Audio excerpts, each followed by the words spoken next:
Hello everyone, today we'll discuss about cloud computing. I think most of you people heard about this technology. So this is one of the most emerging technology in our computer industry, and most of the companies and organizations, so they are migrating their servers and the storage, everything they are migrating to this cloud. For example, Azure they are using, and the AWS, the Oracle cloud as well. So this is a little bit introduction about cloud computing. So we'll dive into this topic. So these are the contents about the what we are going to discuss, like intro of cloud computing and the types of clouds, and the various global cloud service providers, and what is the data center and servers, and what is on-prem and their disadvantages, and why we are preferring this cloud. So apart from on-prem deployment and various cloud models as well. So before going to the cloud computing, we need to at least have some knowledge about this virtualization concept. So these are the contents about the what we are going to discuss, like intro of cloud computing and the types of clouds, and the various global cloud service providers, and what is the data center and servers, and what is on-prem and their disadvantages, and why we are preferring this cloud. So apart from on-prem deployment and various cloud models as well. So before going to the cloud computing, we need to at least have some knowledge about this virtualization concept. So virtualization is nothing but creating a virtual rather than actual, okay, version of something, like so such as some servers and desktops, or storage devices, operating systems, and the network resources online. So we are not at all seeing them physically with us. This concept has begun in the 1970s, and it became popular in the 1990s. Okay, so I'll give some like definition about cloud computing. So cloud computing is nothing but it is a delivery of services over the internet. Like they are providing like storage, networking, and the computing analysis, and uh, others as well. So we are moving the computing power from on-premises to the service provider data center, such as like, so we have many data centers across global for like Microsoft and the Amazon, for the Oracle as well. So will enable like faster innovation and flexible resources. That means, so whenever require, we'll get those. We'll discuss about these types of cloud. So what we are having, the types of cloud. So first of all, the public cloud. So this is owned by cloud services or hosting providers like Azure and AWS, Oracle, IBM. Okay, so it will provide resources, other services to the users, end users, and the organizations. So it is accessed via the secure network, typically from the internet. So for this, we don't need any capital expenditures to scale up the resources. So what we are paying and what we are getting. For example, the example is public gardens, so everyone can access. So for example, we are having Google Photos. So what we are capturing the photos there. Uh, so usual syncing with those Google Photos, we can see them in the scenarios. So and coming to the next, so this is regarding private cloud. So the organizations will create a cloud environment in their data center. Okay, and so organization responsible for operating the services what they have provided. So they won't provide access to the outside organization users. So they have control over the resources and security, and they are the responsible for hardware maintenance and update, like software updates, and some configurations, like, so whenever they require, they need to change some hard drives and the RAM, others. For this one, we can say like our own house garden. So we just allow the people, so well known, so they only allowed for these cloud. So for example, mi cloud. Okay, so coming to the next, this is regarding hybrid cloud. So it is combination of public and private cloud. So many applications are using this cloud nowadays. Okay, for example, Facebook. So you are posting the pics into the Facebook and they are maintaining them. So we don't know where they are actually storing the data in the backend. For this, the organization or companies, so they need to decide where they need to run their applications. So and they have full control of security, compliance, or legal requirements. So it is having more flexibility. Like for example, for this one, we can run our application in Azure cloud, and we can store the databases in our on-premises. So these are the various global cloud service providers in market, such as like AWS is a leading company which is providing cloud services for the users. Like Microsoft Azure is one of the key competent for in the cloud service providers market, or Alibaba Cloud, and we have IBM Cloud as well, Oracle, and the Salesforce SAP. So these are some providers, and we are having others as well. Okay. So as you can see, AWS is having 31% of sharing. So among these clouds. Okay, and the next one is Azure. So it is occupying with 24%, and the next comes to the GCP, like Google Cloud Platform. So it is having 11% sharing, and next is Alibaba Cloud, that is having 4%, and the Salesforce others as well. You can go cloud service provider, you can say. Discuss. So we are providing lots of services like networking and the storage and the operating system in the cloud. So but you can have some doubt, like, so where we are storing our data. Okay, so we are, this is the data center. So like this we can have for AWS and others clouds as well. So in the hacker, so they have built these data centers across the globe. Okay, and they are ready to give the services from their end.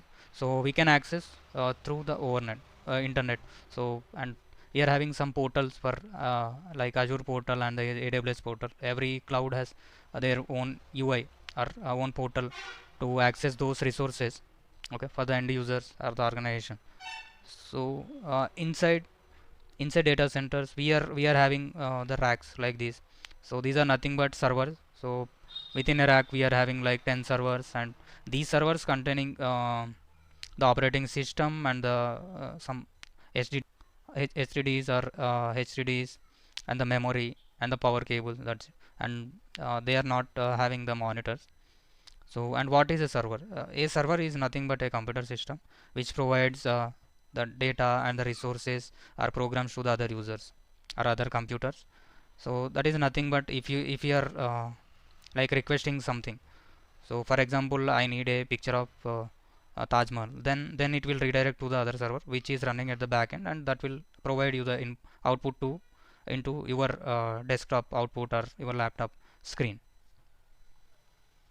And we are nothing but the clients, and whatever the information providing system, that is called server, preferring the cloud. So earlier we are having on-premise servers. Okay, so on-premise servers is nothing but wherever your organization having, so we need to allocate some space for the servers and everything.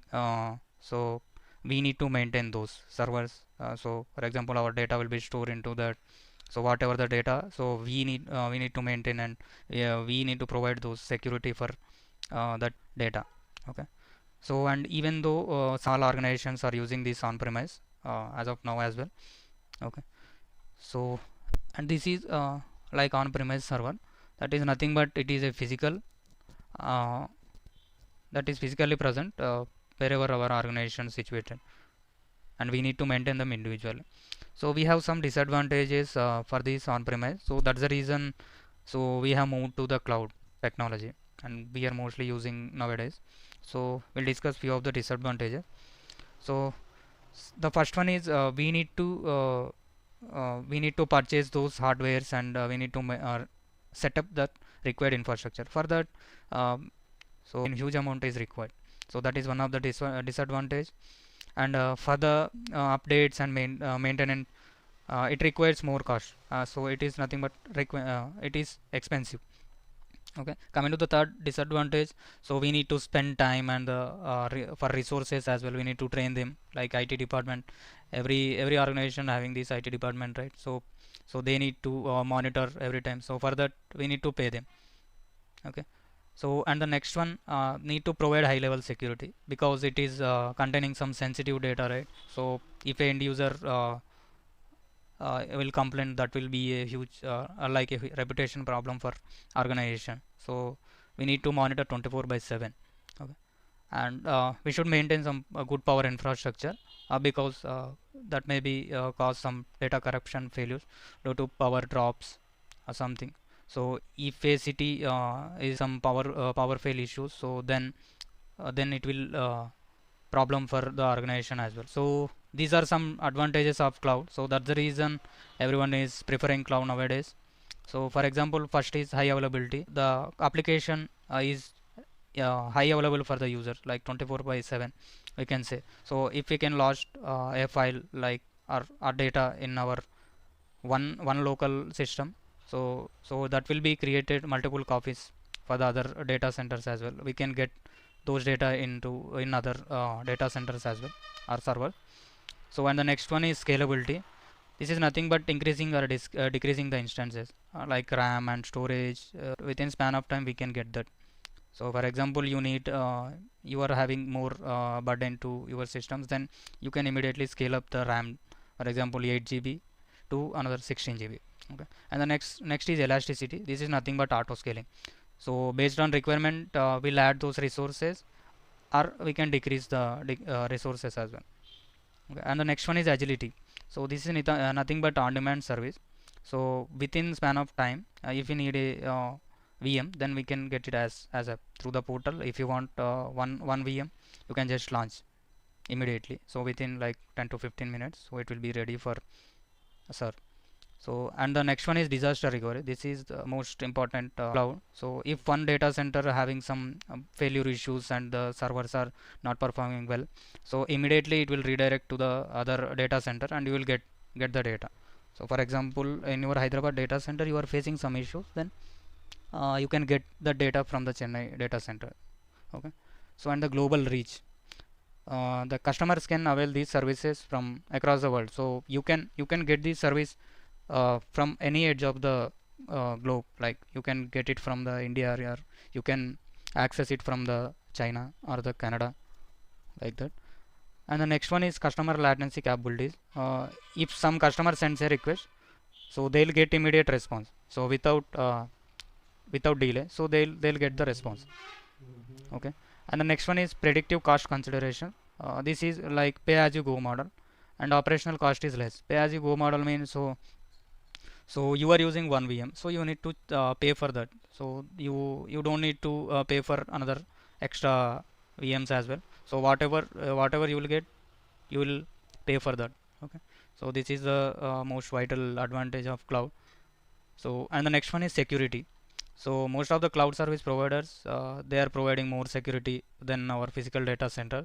So they'll take care of like Google and the Amazon and the Azure. So they'll take care of those security things. So you need not worry about them. One is capex and versus opex. So capex is nothing but this is like one time investment. So if you want to build an organization, you need to buy those servers, and you need to maintain and spend some amount on the physical infrastructure. For example, construction of data center. So this is related to our on-premise. Okay. And the next one is opex. This is nothing but stretch expenditure. So whatever the services you are using, so you are going for pay as you go. So and you will get billed immediately. So this is nothing but salary of employee. So if one employee is working for organization for 1 month, they'll pay for them. See about the various cloud services. Okay. For example, first one is IaaS. This is nothing but infrastructure as a service. So you can see in the image like this is like new pizza as a service. So you need, they will provide like CSPs are provide this kitchen, gas and oven.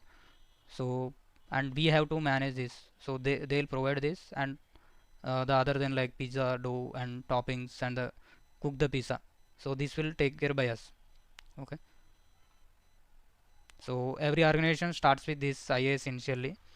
So these IaaS is nothing but they'll provide like CSPs are providing this infrastructure by this renting servers and the VMs and the storage and the networks and the operating systems. Okay, and rest of the things we need to take care of those. And the next one, example, Microsoft Windows Azure and the AWS EC2 and the Azure VM. So these are the example. The next one is platform as a service. So this will provide like the environment. So they'll provide the environment for the testing and deploying for software application. Without, so you need not worry about the physical infrastructure. Okay, underlying infrastructure they will provide. You just come and you will deploy your application and you can use it. Okay, for example, Azure SQL database. So we are having this already built. So whatever the data you can put into that, so you can just insert those data and you can run these services in the Azure, and you will get those services the user or organizations. And the next one is software as a service. This is nothing but everything provided by the CSVs. You just connect. It is like a plug and play. So already they built everything. So and they are ready to serve you. Okay, for example, we are having this Microsoft Office 365 and the Gmail calendars and the Dropbox, and OneDrive is the best example for this. So they are having they are providing everything. Just will go and download that application and will use it. So we need to take some subscriptions for those services and we'll just use this. And thank you very much.